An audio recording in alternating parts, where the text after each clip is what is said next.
have to give Stephen the credit for laying the groundwork, finally. And as I said, you look in his writing, when Matt changed, he gave us, no, not a girl.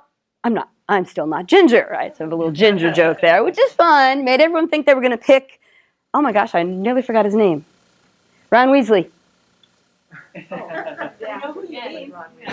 Yes! Rupert Grint, thank you so much. There was discussion that Rupert Grint would become a new doctor. So little joke there, the ginger is referencing that. So he knows what's happening in culture, what people are saying about his program, right? So he laid that in. He also laid in The Doctor's Wife, which is a marvelous episode, written by Neil Gaiman, who you might know from American Gods and many other very cool novels. So they invited Neil Gaiman to come in and write an episode. And they found old, dead Time Lords trapped in these little boxes. And this is what he said about this guy, right? He didn't feel himself unless he had the tattoo.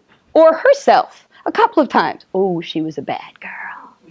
So, Time Lord who switched their genders. It is possible. So Stephen is writing or executive producing the writing in all these episodes. So he's laying the groundwork for this to happen.